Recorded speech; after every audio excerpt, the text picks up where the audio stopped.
예, 사랑과 평화가 흐르는 시간인 것 같습니다. 이제 2013년 마무리하고 새해가 다가오죠. 새 하늘 새 땅을 열어갈 우리 주민공동체의 기운이라는 생각을 합니다.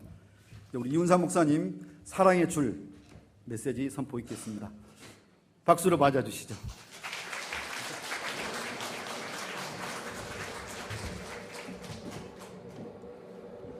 성가대원들이 한 해 동안 수고를 참 많이 했습니다.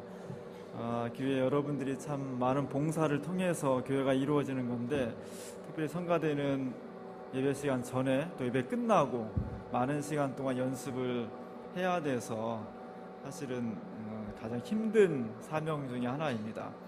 2014년도에는 우리 교회의 성가대와 또 어린이부나 청소년부 교사들을 좀 자원하는 분들이 좀 많이 생겼으면 좋겠습니다.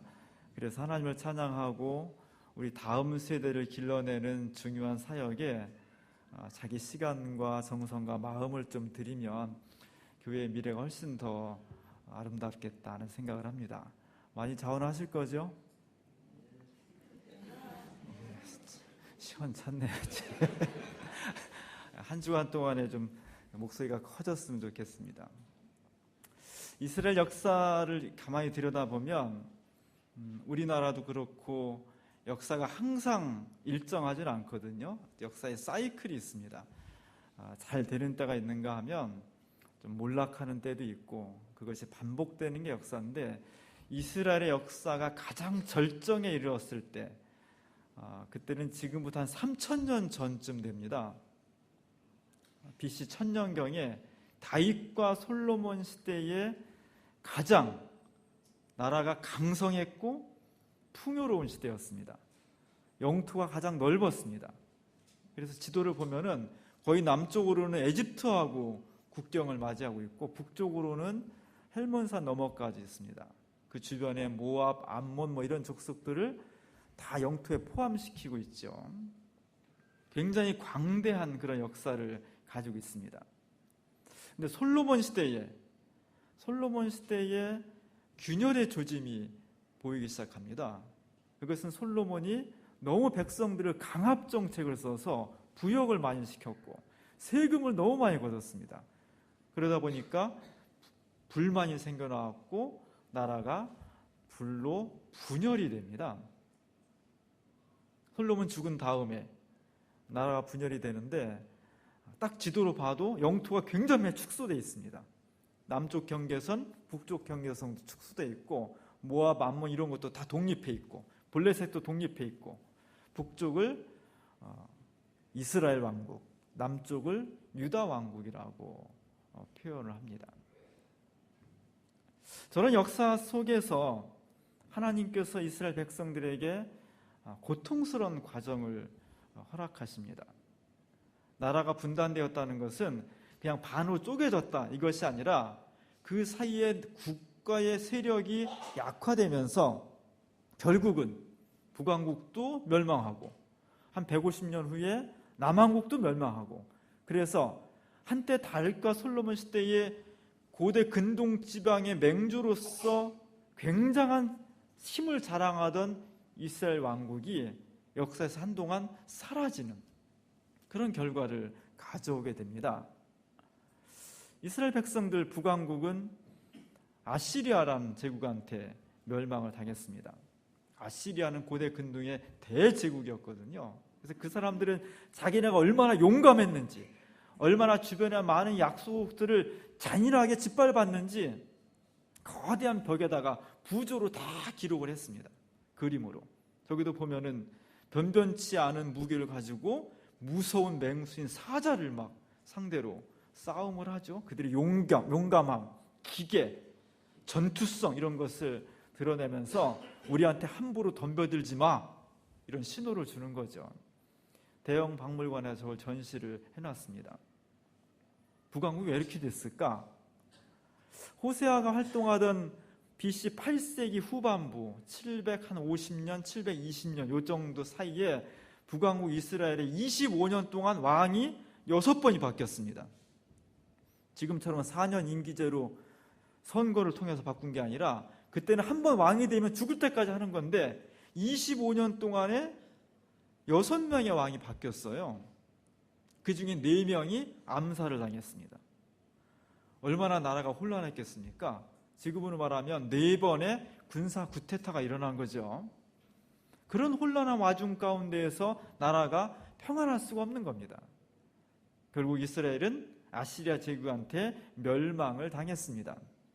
이런 멸망이 다가오는 두려운 시기, 이스라엘이 더 이상 평안과 옛 영화에 도취될 수 없는 무서운 시기, 이 시기에 하나님께서 2명의 아주 위대한 예언자를 이 땅에 보내주십니다.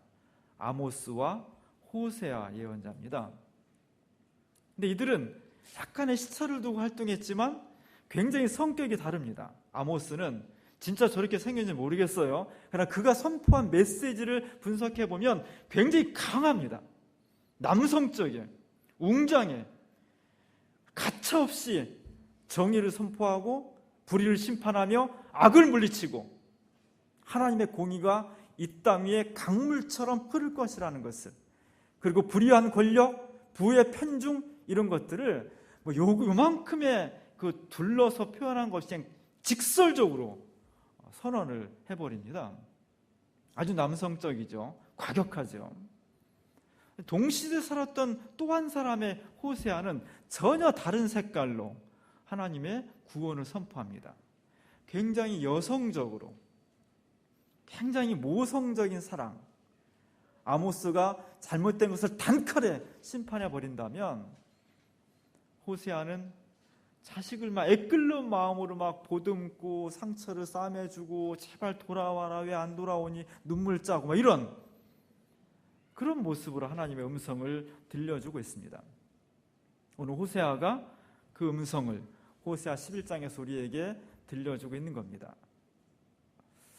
호세아는 이스라엘 백성들이 하나님을 배신하고 가는 것에 대해서 빨리 돌아오라고 호소하는데 이런 언어를 쓰고 있습니다. 오늘 11장에 보면 과거를 회상시켜 주죠. 내가 너희를 얼마나 사랑했는지, 마치 엄마가 자식을 사랑하듯이. 애기들 키워보셨죠? 언제가 제일 이뻐요?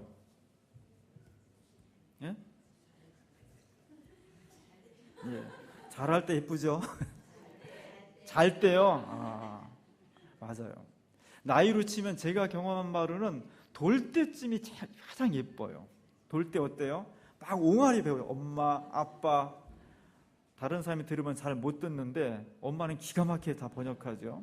걸음마 배울 때. 고양이가 먼저 걸음마하고 애가 따라서 하죠.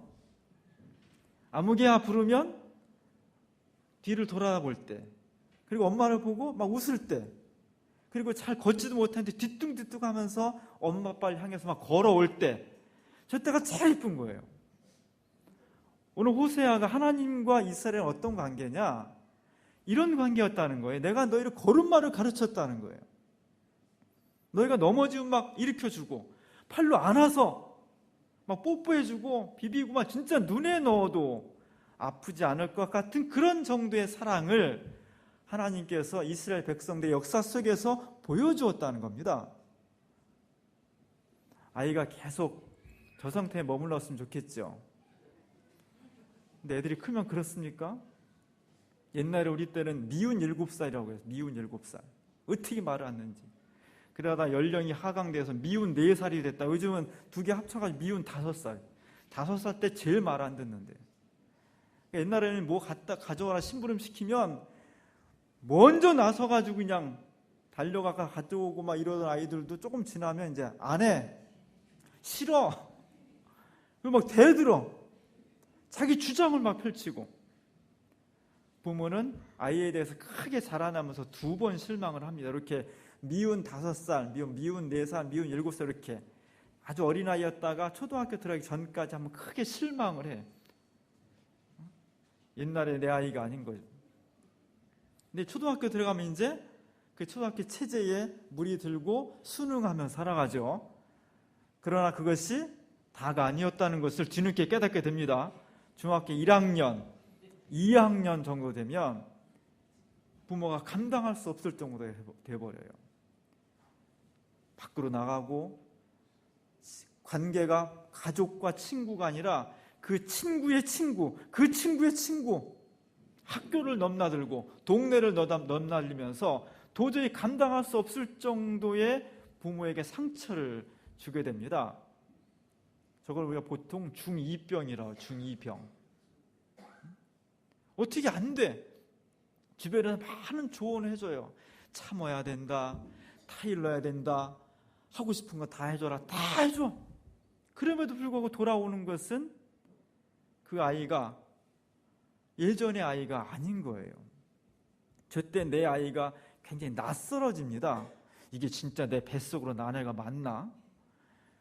이런 생각이 들 정도로 낯설어져요.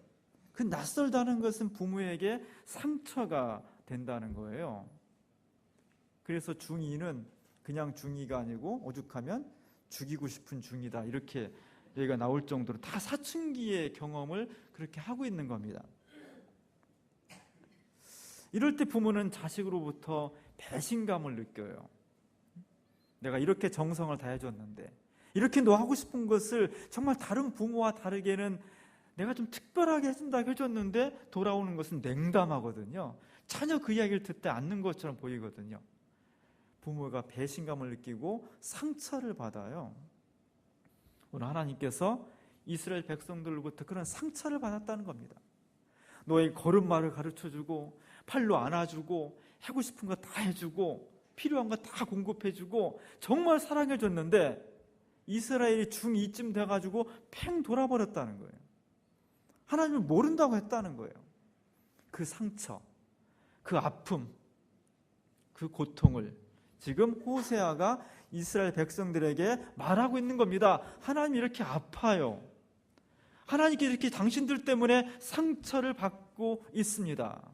이렇게 말하고 있는 겁니다. 이스라엘 백성들은, 이스라엘 역사는 한마디로 말하면 하나님의 은총을 받은 역사예요. 오늘 보니까 너희가 애굽에 있을 때 내가 너희를 불러냈다.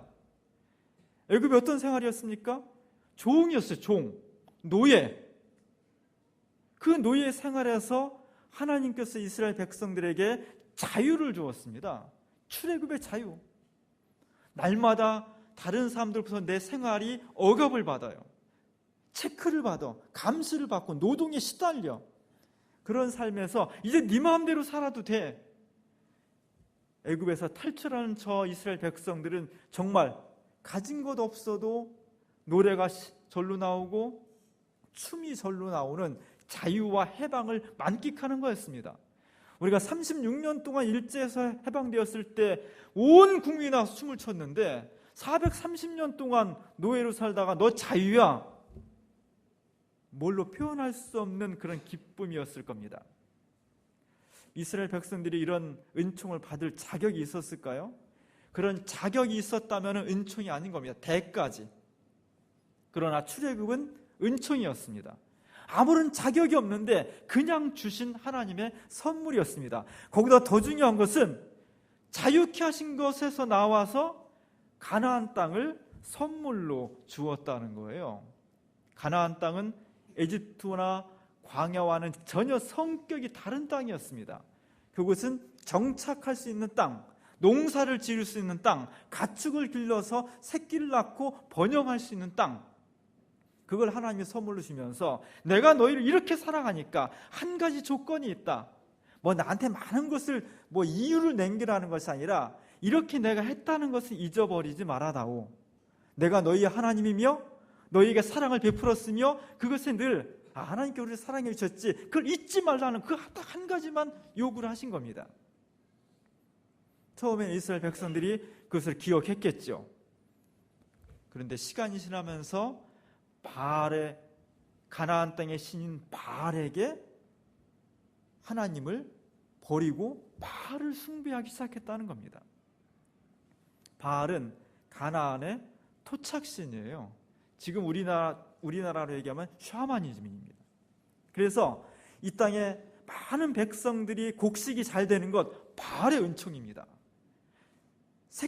양이 새끼를 잘 낳아 바알의 은총입니다. 사람들이 건강하게 잘 살아가 한 해 동안 별 무탈 없이 행복하게 살아간 것 바알의 은혜입니다. 이것이 바알을 섬기는 가나안 사람들의 신앙이었습니다. 이스라엘 사람들은 그들을 향해서 아니요, 우리가 행복하고 건강하고 농업이 잘 되고 축산이 잘 되고 우리가 정말 인간답게 살 수 있었던 것은 하나님의 은총입니다. 이렇게 말해서 그들을 설득해야 되는데 거꾸로 됐다는 거예요. 가나안에 들어가서 사람들이 오히려 그 풍요와 성공 신화에 하나님 신앙을 잃어버렸다는 겁니다. 바알은 풍요의 상징입니다. 다산의 상징입니다. 성공, 성장, 이런 모든 것을 포괄하는 것이 가나안의 바알 신앙이었습니다. 자식으로부터 내 온 정성과 생명을 다 주어서 키웠는데 어른이 되고 나니까 우리 부모님은 딴 분이에요. 난 당신을 더 이상 부모님을 생각하지 않겠습니다. 버림받은 부모. 그 부모가 지금 여호와 하나님인 거죠. 바알 신앙은 굉장히 무서운 겁니다. 무섭습니다. 왜? 거기는 정의가 무엇인지, 인간이 어떻게 가치 있게 살아야 되는지, 생명차게 살아야 되는지, 평화를 어떻게 이루어야 되는지, 세상을 구원하기 위해서 우리가 십자가를 어떻게 줘야 되는지 이런 것 하나 고민을 안 해도 돼. 오직 나의 평안, 나의 행복, 나의 풍요, 내가 부자 되는 것, 내가 건강한 것, 내가 성공하는 것, 이것만이 신앙의 목적이에요. 얼마나 편합니까? 바알 신앙은 매력이 있는 겁니다. 그래서 수많은 신앙인들이 하나님을 버리고 바알을 쫓아갔던 겁니다. 역사적으로 바알 신앙은 지금 없어졌습니다. 진짜 없어졌을까요? 아니요. 한국 교회가 130년 역사 속에서 엄청난 성장을 이루었습니다. 한국 교회는 정확히 진단하면 바알 신앙에 무척 많이 빠져 있습니다. 오직 성공, 성장, 번영, 이런 것들이 축복이다. 이런 것들이 하나님의 은총이다. 역사가 어떻게 되든지, 사회가 어떻게 잘못되든지, 이 어두운 시대에 누가 십자가를 질 것인지 이런 것들 하나도 고민하지 않습니다. 그냥 내가 축복받고 내가 건강하고 내 자식이 잘 되고 우리 집이 복받으면 신앙에 그것이 하나님이다. 한국 기독교는, 한국 교회는 그리스도의 이름으로 포장한 바알 신앙이라는 성격을 굉장히 많이 가지고 있는 겁니다. 그래서 한국 교회는 그리스도의 십자가의 가시관과 황금의 금관을 동시에 섬기고 있는 잘못을 범하고 있는 겁니다. 이러한 잘못에 대해서 하나님께서 하나님의 공의를 선언했습니다. 너희의 죄에 대해서 그 죄의 대가를 받게 될 것이다. 무지무지하게 많이 참았죠. 오늘 본문에서 선지자들이 너희를 계속 불렀다는 거예요. 그리 가지 말아라. 아들아, 딸아, 글로 가면 죽음이야. 잘못돼, 다쳐. 나한테 다시 돌아오너라. 무지하게 불렀지만 다 그 음성을 거절했다는 거죠. 특별히 이렇게 이스라엘 역사가 왜곡되고 심판을 향해서 가는 것에 대해서 이스라엘의 지도층에 대해서 하나님께서 준엄한 심판을 내리고 있습니다.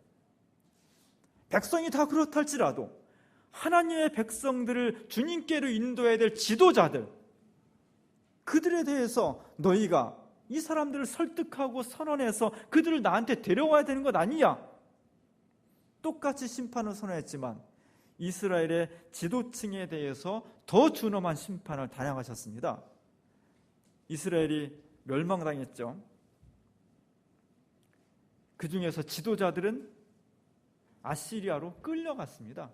일반 평범한 백성들은 자기 땅에서 고난을 당했는데 지도층들은 더 가혹하게 가족과 고향을 쫓겨나서 포로로 잡혀가서 그렇게 죽어갔습니다. 지도자들이 중요한 겁니다. 주민교회 공동체가 상처가 있고 잘못됐다. 우리 다 잘못이죠. 다 책임이죠. 그러나 첫 번째로 지도자들이 잘못된 겁니다. 하나님 앞에서 제 잘못입니다. 목사가 잘못된 거고, 장로가 잘못된 거고, 권사가 잘못된 거고, 집사로 선출받은 사람들이 내 책임을 다하지 못해서 이런 겁니다. 하나님 정말 죄송합니다. 제가 잘못했습니다. 이런 마음들이 있어야 되는 겁니다. 왜? 하나님은 잘못된 것엔 첫 번째 책임을 지도층에게 묻기 때문입니다. 한국 사회에서 교회는 하나님 앞에 지도자입니다. 모든 한국 교회는 한국 사회가 이를 탐하고 불의를 행하며 빈부격차 속에서 수많은 사람이 고통을 당하고 있다면, 사람들이 하나님을 찾지 않고 물신과 바알을 숭배하고 있다면 그 첫 번째 책임은 교회에 있는 겁니다. 하나님, 저희가 잘못했습니다. 이러한 사회의 구조와 불의와 모순이 다른 사람의 잘못이 아니라 우리의 잘못입니다. 용서해 주십시오. 이 참회, 이 기도, 이 뜨거운 회개 속에서 새로운 역사가 잉태될 수 있는 겁니다. 이스라엘은 처참하게 짓밟혔습니다. 아까 그 무서운 아시리아가 쳐들어와서 사람들을 초토화시켰고 짓밟았으며 재산을 모두 빼앗아갔습니다. 유능한 엘리트는 다 잡아갔습니다. 그리고 이스라엘 사람들이 오랑캐로 여기는 이방 민족들을 데려다가 강제로 이주시켜서 이스라엘 땅에 살게 했습니다. 이 지역이 사마리아인 겁니다. 중요한 것은 하나님께서 이스라엘을 심판하시는 방법입니다. 하나님께서 이스라엘 심판하실 때 어떤 방법을 취했냐? 아시리아가 행하는 침략에 대해서 간섭하지 않았다는 겁니다. 그냥 내버려 뒀다는 겁니다. 무관심하게 두었다는 겁니다. 사랑의 반대는 증오보다도 무관심이라고 하죠. 이스라엘 백성들은 이제까지 우리가 이렇게 행복하고 이나마 살 수 있는 것이 내 능력이라고 막연하게 그렇게 생각했습니다. 그러나 하나님께서 간섭을 중단하시는 순간 그들의 행복, 안녕, 그들의 계획 아무것도 아니라는 것이 판명이 났습니다. 오늘 여러분 잘 살아가십니까? 내 건강, 내가 열심히 헬스하고 내가 열심히 건강을 돌보니까 내 건강을 유지하는 것이지, 내가 직장에 살아가는 건 내가 최선을 다해서 성실하게 일하고 그러니까 내가 직장에서 인정받고 이 정도 지위를 살아가는 거지, 내 가정, 내가 열심히 아이들을 잘 돌보고 성실하게 일하니까 내 가정을 꾸려가는 것이지, 그것이 오판이라는 겁니다. 그것은 두 번째 것이고, 첫 번째 중요한 것은 하나님께서 내 인생과 가정과 일터를 돌보시고 간섭하시고 책임져 주시기 때문에 가능한 것이지, 인간이 아무리 노력을 해도 하나님께서 관심을 끊어버리면, 하나님의 간섭을 중단해버리면 우리는 아무것도 아니라는 것을 깊이 인식해야 될 것입니다. 오늘 이스라엘 백성들을 심판한 것, 주님이 직접 내려오셔서 천군 천사를 동원해 사람들 책벌하고 심판하고 그러지 않았다는 거죠. 단지 아시리아가 침략하는 것을 막아주시지 않았다는 겁니다. 다시 말하면 이제까지 이스라엘 평안과 성공은 하나님께서 이스라엘을 위협하는 모든 세력을 간섭하시고 막아주시고 돌봐주시기 때문에 가능했다는 것. 오늘 우리의 인생, 우리의 가정, 우리의 일터가 그나마 살아갈 수 있었던 것은 내 성실과 내 노력 이전에 하나님의 은총이고 돌보심이고 하나님의 관심이었다는 것. 그것을 우리는 깊이 인식을 해야 될 것입니다. 이스라엘이 심판당했습니다. 이스라엘의 심판, 하나님 왜 심판하셨을까? 물론 단번에 심판한 건 아닙니다. 수많은 유예 기한을 두었고 선제를 통해서 호소했고 그 사랑을 돌아오라고 회개하라고 많은 기회를 주었습니다. 그러나 끝내 돌이키지 않았을 때, 그 음성을 무시하고 끝내 죄악의 길을 계속 가고자 했을 때 하나님께서는 심판하셨습니다. 왜냐하면 심판은 불의를 꺾고 정의를 이 땅에 세우기 때문입니다. 세계 2차 세계대전이 지나갔습니다. 역사 2차 세계대전만큼 많은 인명피해가 난 전쟁이 없습니다. 수천만의 사람이 죽었고 수천만의 사람이 불구가 됐습니다. 그걸 통해서 가정이 깨졌고 모든 역사가 파탄되었습니다. 거기에 대해서 2차 세계대전의 여러 전범 국가 중에 독일과 일본이 가장 중요한 전범 국가입니다. 독일은 1960년도에 빌리 브란트 수상이 폴란드를 찾아가서 무릎 꿇고 회개를 했습니다. 우리가 잘못했습니다. 폴란드의 2차 대전 희생자들 앞에서 여러분의 희생은 우리의 잘못입니다. 공개적으로 이미 60년 전에 독일 수상이 무릎을 꿇고 사죄를 했습니다. 일본은 어때요? 사죄요? 사죄는커녕 사죄라는 말만 했어도 공부는 하지 않을 겁니다. 사죄라는 말은커녕 며칠 전에 아베 수상이 신사를 참배했죠. 이걸 막기 위해서 미국과 한국과 여러 나라가 노력을 했는데 콧방귀도 안 끼고 그냥 강행을 해버린 겁니다. 심판에 대해서, 심판은 왜 있어야 되느냐? 불의를 바로 세워서 정의를 세워야 되기 때문에 심판이 필요한 겁니다. 2차 대전에 독일의 그 히틀러 다음으로 중요한 전범자가 아돌프 아히만이라는 사람이 있습니다. 이 사람은 아우슈비츠 수용소의 소장이었어요. 몇백만 원 죽였습니까? 600만 명을 죽였습니다. 그 당시에 유럽의 유대인 인구가 2천만 명이었습니다. 2천만 명 유대인 중에 600만 명을 죽인 사람이에요. 저 사람이. 그 당시 유대인들은 일주일에 한 번씩 목욕을 했답니다.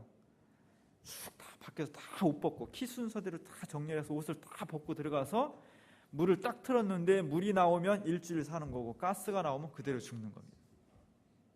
그런 생활을 매주마다 한 겁니다. 600만 명을 죽였습니다.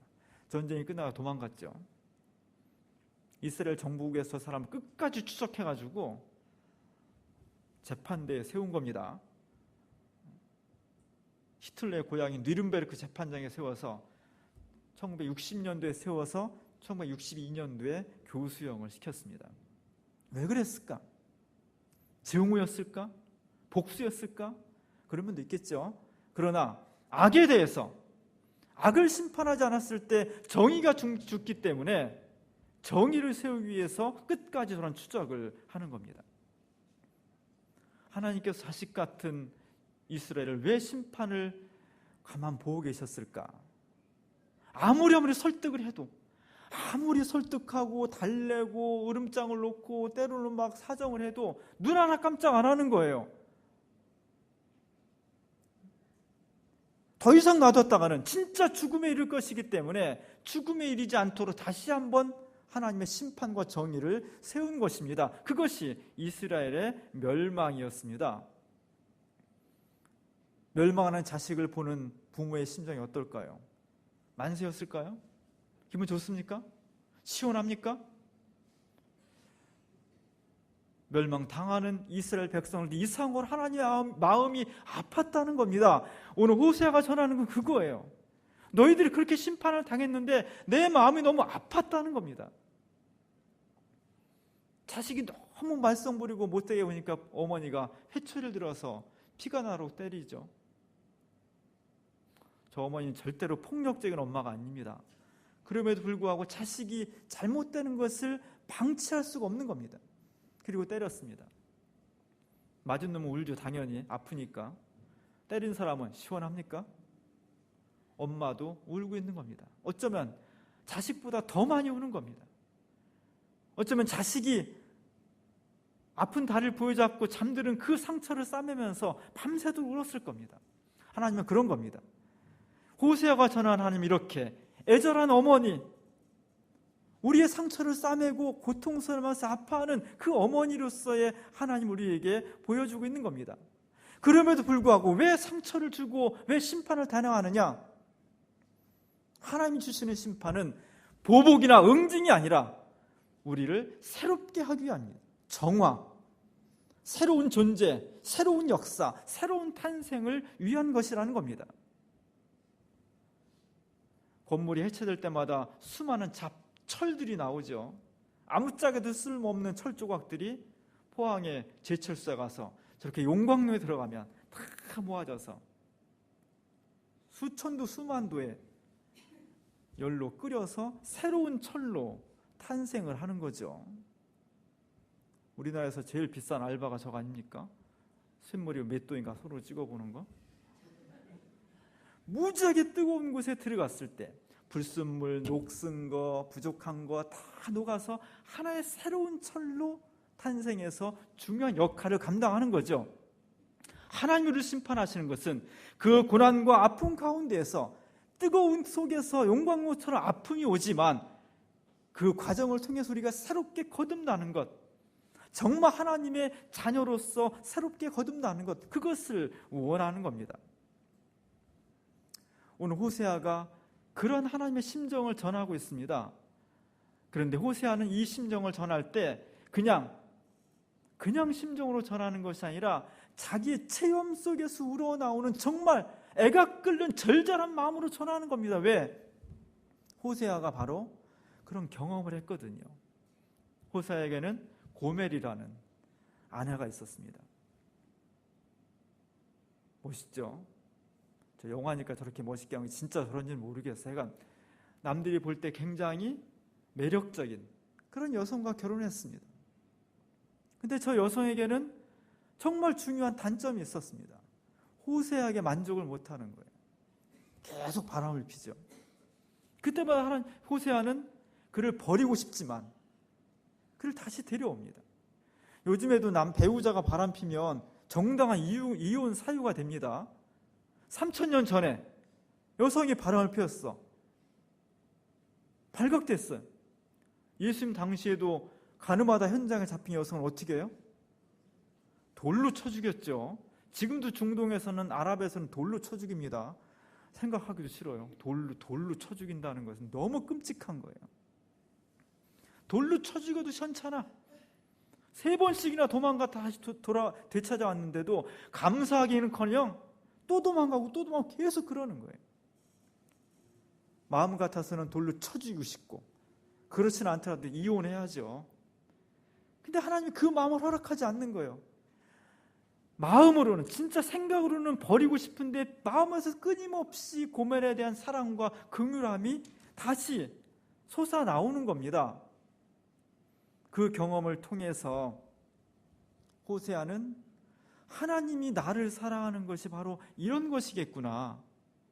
내가 정말 하나님의 상처를 주고 하나님께 그 약속을 계속 배신하면서 하나님께 돌아갈 수 없는 부정한 존재임에도 불구하고 바알을 섬기고 그것을 행음이라고 표현했는데, 가늠한 여성과 같은 것이 표현했는데, 그럼에도 불구하고 하나님께서 나를 끊임없이 찾아오셔서 다시 속량을 해.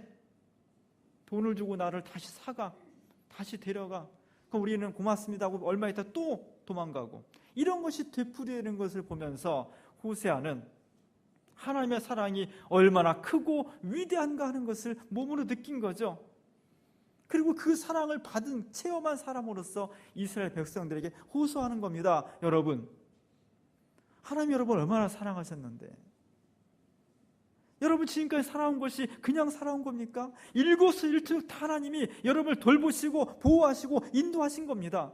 여러분이 죄를 지었을 때 하나님께서 그를 다시 사와서, 다시 데려와서 사랑을 베푸신 겁니다. 이 이야기를 정말 뜨거운 마음으로 이스라엘 백성들에게 하고 있는 겁니다. 그리고 그 음성을 오늘 우리에게 들려주고 있는 겁니다. 이런 하나님의 극진하신 사랑의 정점에 있는 것이 그리스도의 십자가입니다. 예수님의 십자가는 우리를 심판해야 됨에도 불구하고 하나님께서 대신 이 땅에 심판받았다는 것. 1271년에 치마보이라는 사람이 예수님의 십자가 달린 모습을 그렸습니다. 물론 그때는 화법이 발달하지 않아서 화려하게 그리진 못했죠. 그러나 예수님의 저 일그러진 얼굴, 그 속에서 그가 받은 고통과 십자가의 아픔이 얼마나 큰 것인가 하는 것을 우리에게 보여주고 있습니다. 누구를 위한 십자가입니까? 예수님이 무슨 잘못을 했습니까? 무엇 때문에? 왜?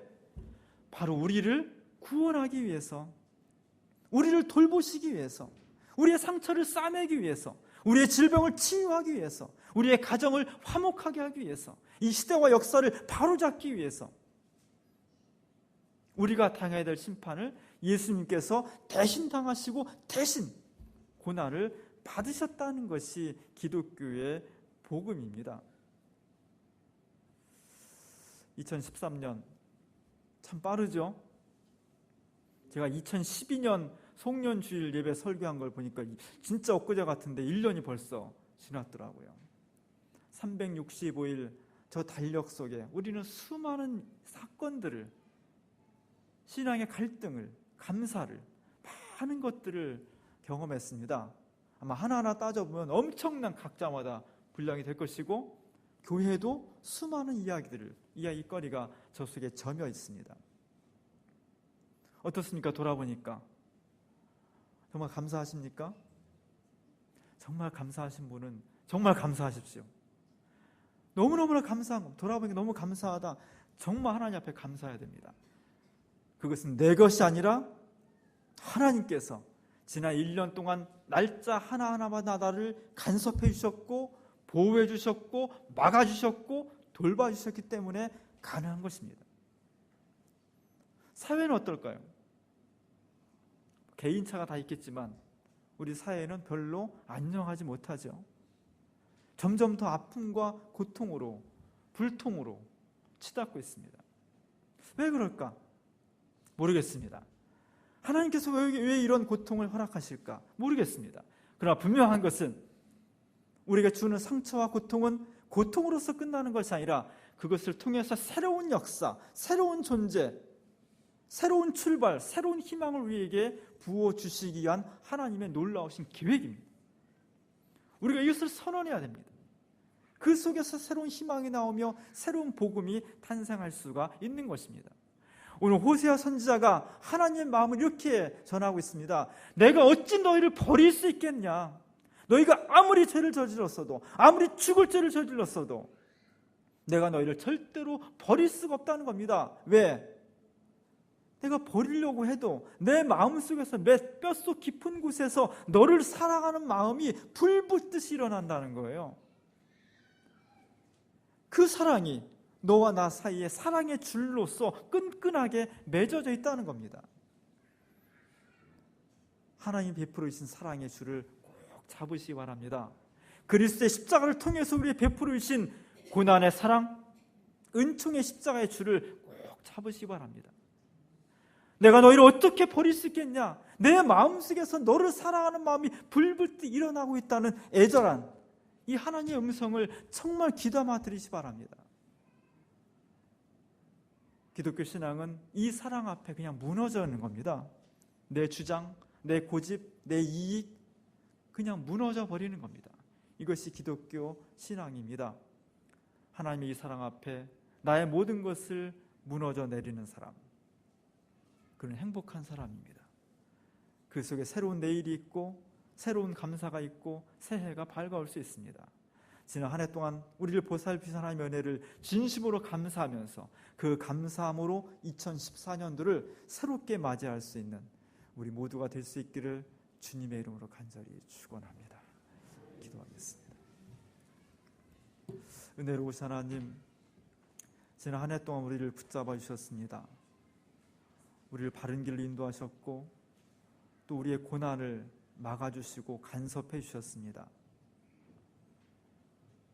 하나님의 사랑을 저희가 잊지 않게 하시고, 하나님의 사랑에도 불구하고 바알을 쫓고 나 자신의 욕망을 쫓았던 지난 날들을 참회하면서 주님의 은혜에 진심으로 감사하는 저희들 될 수 있도록 도와주옵소서. 내가 어찌 너희를 버리겠냐는 이 하나님의 뜨거운 사랑 앞에 우리 자신 모두가 무릎 꿇을 수 있는 신앙인들이 다 될 수 있도록 도와주옵소서. 예수님의 이름으로 간절히 기도합니다.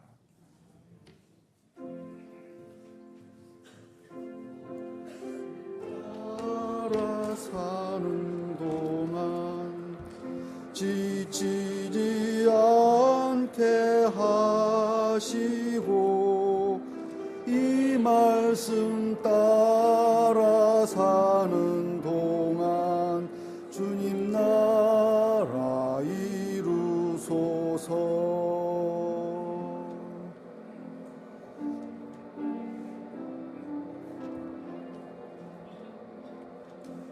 사